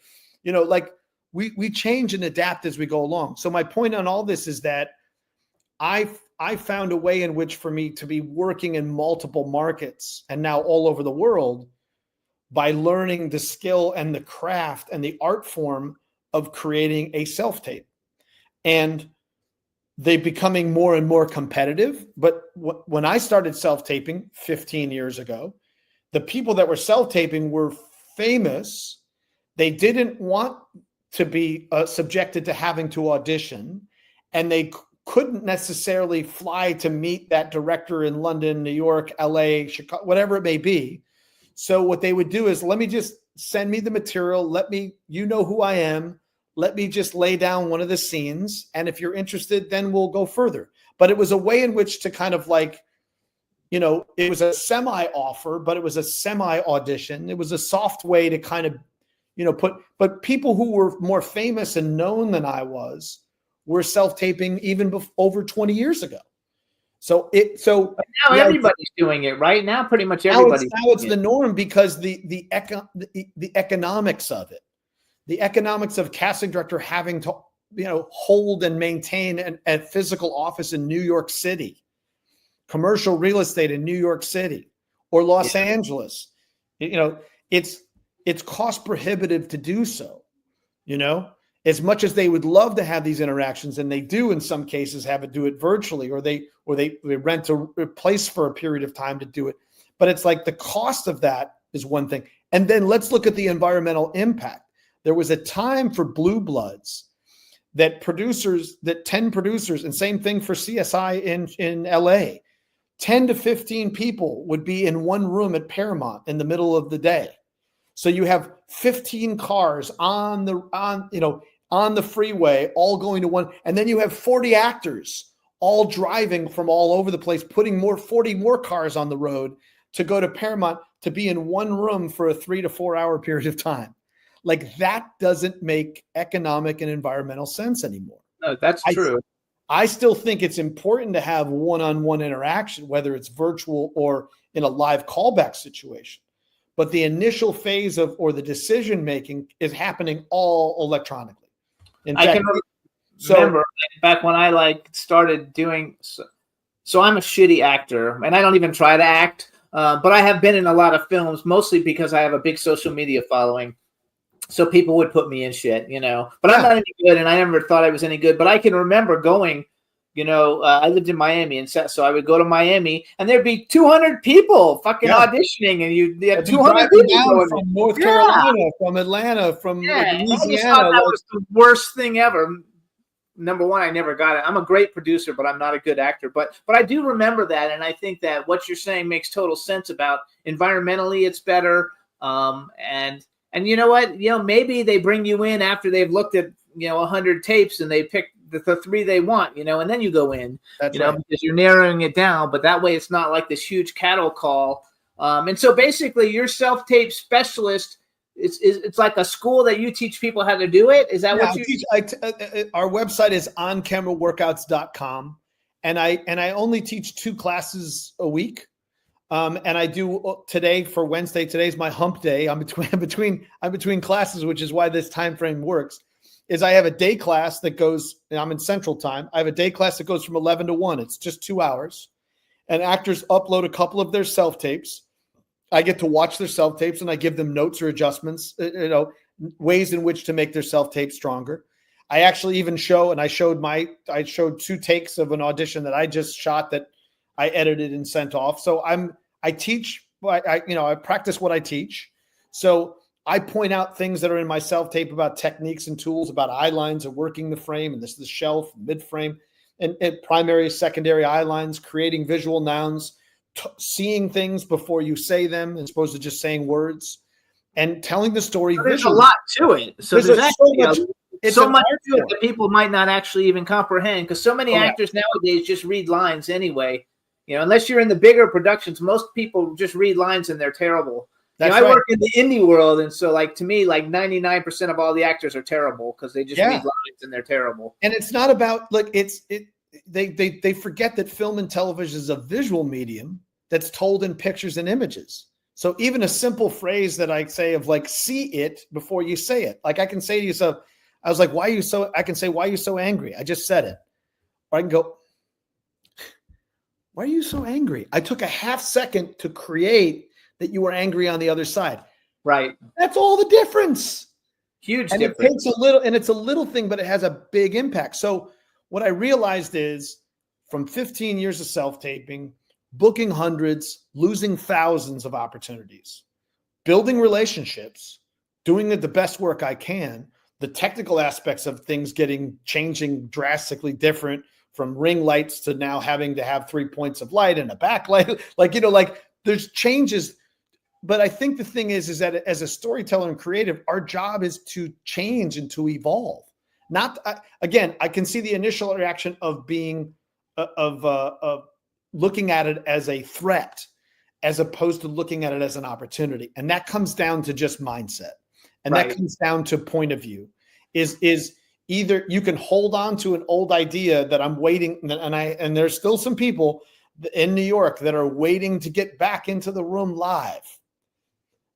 And their careers are dead, waiting for that opportunity. It's not going to happen. That ship is we're sailing. not going backwards. Yeah, we're not going back.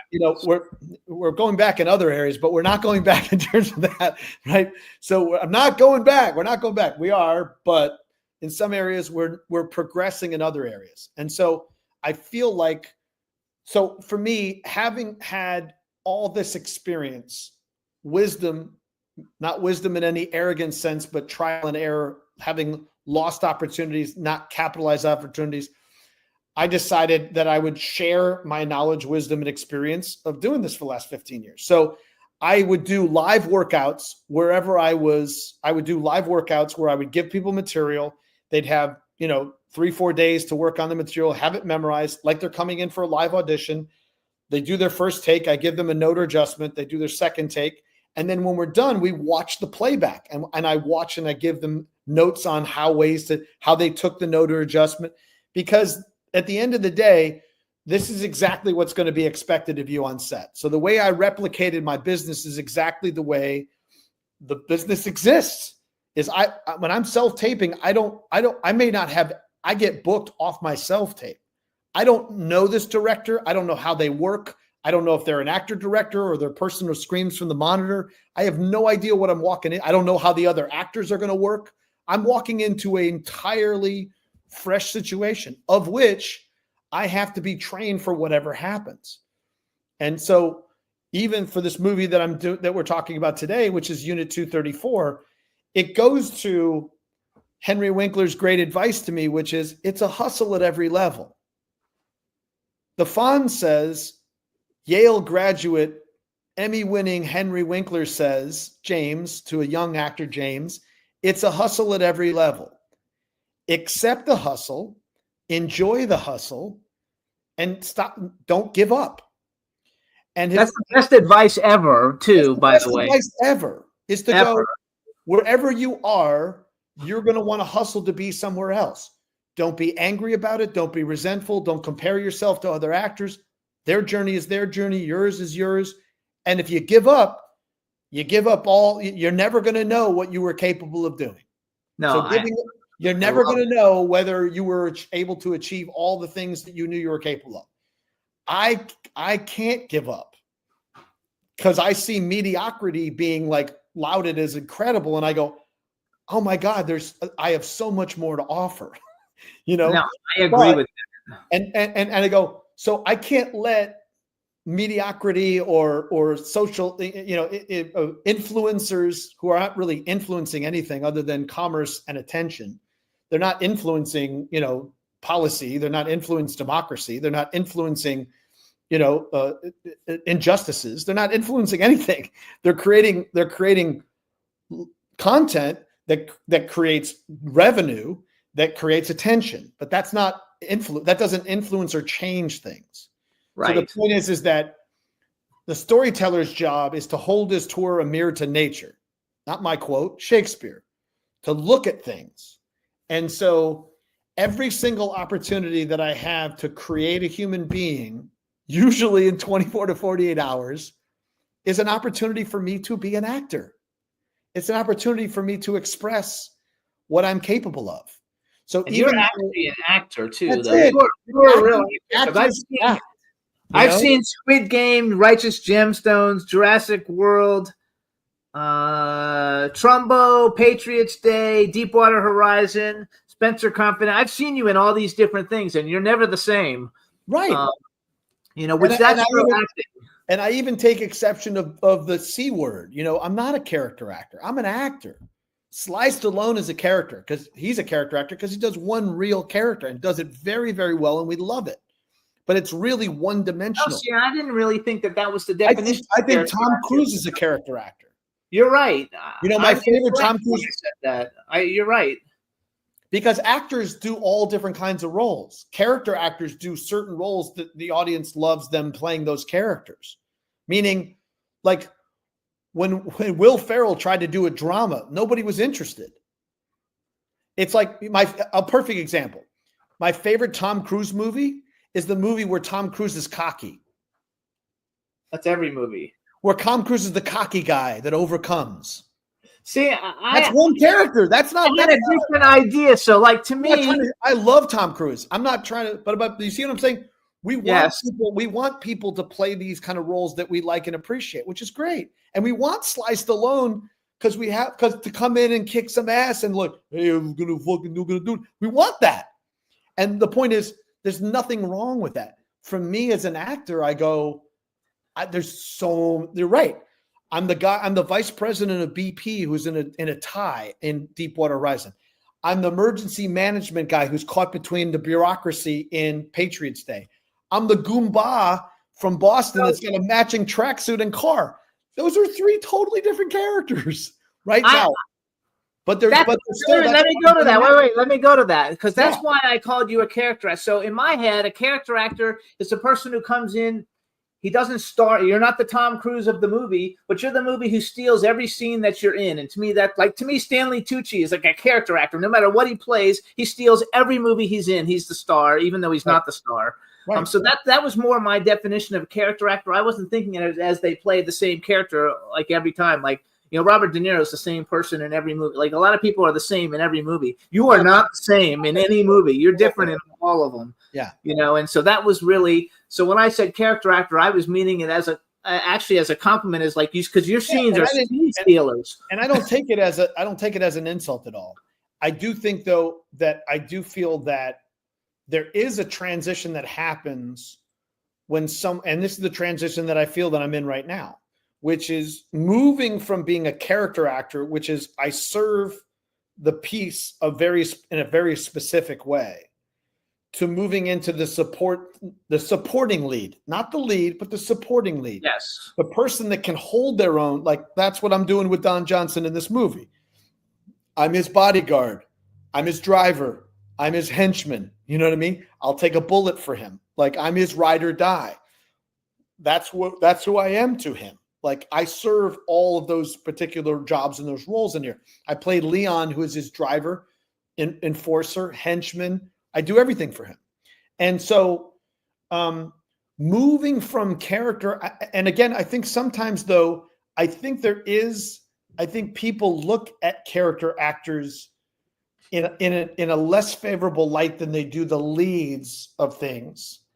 So in that regard, I think that hopefully that changes, because if you really look at Giamatti has moved from being the character that he's to being the leading man, so I look at Philip Seymour Hoffman, same deal. If you look at those are the examples that I use. I use Philip Seymour Hoffman, John C. Reilly, who now moves into lead playing, Jerry Buss. Like we transition from being a utility, what you need us for, and we evolve into what we know we're capable of. And it's from these kind of roles that keep us working and in your eye that, no one ever says when I'm doing a scene opposite Tom or Leo for Catch Me If You Can or Jared Leto or Bryan Cranston or working Melissa Leo, when you're working opposite Oscar winning or nominated actors and no one feels like that's like, oh man, that scene would have been great until that guy opened his mouth. You know what I mean? Like, you know, it was all great until that dude walked in the room. You know what I mean? So if you're the empowerment that I've felt over this time period has come from, yes, I am going to serve the story and tell the story of the human beings that are not necessarily the lead actor, the father, the husband, the doctor. Like we're all telling this collaborative story together. Right. And I understand the value of my part in that, but also know that, you know, it's like a closer in I'm a big baseball dude. So it's like a closer in baseball. You know what I mean? It's like the game, all the players have been happening. They've been there before. You know, we're in eight innings have gone by, and I have to come in and I got to throw 9 strikes. You know, I got to get us out of this game. I got to hold the game so we can go into extra innings. Like that's the job that I'm at right now, is that, you know, I'm moving from being the closer to being the supporting lead, which is I'm on a base. You know, I may be in left field, but I'm on a base and I'm in the great explanation of it. So and I might even be numbers. I might be a cleanup. I might be 7, 8, or 9 on the bat. You know what I mean? I'm not the 1, 2, 3. I'm at the end of the order, but the end of the order is pretty important in order to get to the next, to get the 1, 2, 3 up. So you need each other, you know? So you have a new movie, because we've only got 7 minutes, and I want to make sure we talk about this new movie. New movie. It's coming out May 9th. I wrote down it's coming out in theaters and video on demand. Unit 234. Unit 234. It's a thriller written by Derek Steiner. Really, really tight script. Directed by Andy Tennant, who did Hitch, who did Sweet Home Alabama. An incredible director. Really great movie. It's got Don Johnson as the lead in it. It's got Isabel Furman from the Orphan franchise. It's got good old Jack Houston from the Houston family, you know, dynasty of filmmakers and actors. Danny Houston's his uncle. John Houston is his great grandfather, I think. And he was mostly, you know, pulled out from Boardwalk Empire. And now he's on Mayfair Witches. He just directed a feature from the guy from Boardwalk Empire with the guy from about boxing. That's like, was at Tribeca. So we got an incredible cast. It'll be in 5 theaters around the country on May 9th. And it'll be in Miami. No, not Miami. It'll be in Orlando. It'll be in Minnesota. It'll be in Los Angeles, because I'm going to go to Los Angeles for it. And it'll also be in Detroit, right? So but then the same day on May 9th, it drops video on demand. We have a streamer deal. It'll go to streamers later, but the video demand, catch it while you can in video demand, and then later on be on streamers. But it's a super fun movie. I was really glad. We shot in Grand Cayman Islands, a beautiful place to shoot. Most of the night shoots, so I had the days free to walk the beach and get my Patty license. And how is Isabel Furman? So I'm a huge horror movie fan, and Orphan is like a classic film. Incredible. I follow her on social media. I think she's fabulous. She's fabulous on and off camera, the nicest person. She's also, it doesn't hurt that she's a huge Righteous Gemstones fan. So you love me and my son, I love you too. But no, she's awesome. We just had a conversation. She lives in another country, and she's going to hopefully try to come in in Los Angeles on the 9th. So we're trying to figure that out as we speak, literally when I hang up from you. But yeah, really great. She's fantastic. Jack is amazing. Got to spend time with him because Mayfair Witches was shooting in New Orleans. Really super guy. Don and I had a really good rapport. Unfortunately, the day that we were working together was the day that, you know, he found out about Bruce Willis and Bruce Willis's condition. And so, you know, he's known Bruce for a long, long time. So it was a tough day for us. It was one of our first day of shooting, actually. So it was a little tough the first day to one of his best friends is kind of really struggling and you know, really kind of, you know, so, but we had an incredible time. It's a solid, tight movie. It's you like a good thriller. It's got it all. I watched the trailer a bunch of times over the last couple of days, and I think it looks terrific. I love the cast. I'm a big Don Johnson fan. Yep. I was an extra on Miami Vice back in the day when I was a kid because I lived in Miami, and I did a bunch of extra work, and so it was always just a cool thing to be on. And like I said, I'm really big fan of Isabel because I'm a horror. You know, I have my own horror site called Dark Frights darkfrights.com. So it's one of the biggest horror sites in the world, and I'm a big fan of Isabel Furman. You got to see I did a nice little horror thrill. I did. If you ever get a hold of The Cellar Door, it's like this it's this creepy little horror movie that I was in and produced. Okay. I play a guy who's finds girls to fall in love with him and traps them in the cellar, and if they don't, he kills them, and then he gets another girl. It's super fun, but I got great and I made him a lovable sociopath. I don't know if that's possible, but it seems so because we have a president who's a lovable sociopath apparently. Yeah, so I like love all that stuff though. All the different. I just got funding for a bigger budget for me type of movie to produce, and it called Red River, and we just approved the terms yesterday, so I haven't actually got it closed yet, but I've got a bigger horror movie that I'm going to be doing, and I've got 3 horror movies that are out right now. Great. And, so it's a lot of fun, but I'm looking forward to going up in the ranks. I did a lot of I used to do a lot of under $1 million, and now I'm working in the $3 to $5 million range, which is a big jump for me, and I'm looking forward to it. And I've really enjoyed all of your work. I love Righteous Gemstones. I didn't know that was your son on that show until recently. Yeah. I mean, he's got a big part too. He's he's got a couple more. He's got 2 more episodes this season. He got a lot of play this season, more so than others. And he's got a nice little arc, which I think it's either get paid off this Sunday or the next. But yeah, we had a good run. He did 25 episodes. I did 20. But the fun part is we get to be on a show together. The next thing is I'm producing a film here with him in the lead in it. It's 1970s movie based on a true story. And then I have a horror thriller that I'm producing right after that. So good for you. Yeah. You have a favorite horror movie? Dude, I mean, they're doing a TV series of it now. I love Carrie, man. And I love Nightmare on Elm Street. Scream, I love good stuff. I like all of it, man. It was really solid. I like what's going on. There's a good. And what I love is just in terms of sci-fi, it's the horror, the genre, and that audience and that fan base is incredible. It's incredible. So yeah, man. And where are you shooting your movies in Florida where you are, or other places? No, I'm in California. I'm actually in California. I live in Palm Springs. I'm in Palm Springs. So this first one we're shooting in LA. I got a big one directed by Adam Marcus. We're doing in Texas. Great. And then I have another one that I don't know where we're going yet, but I got the funding for it.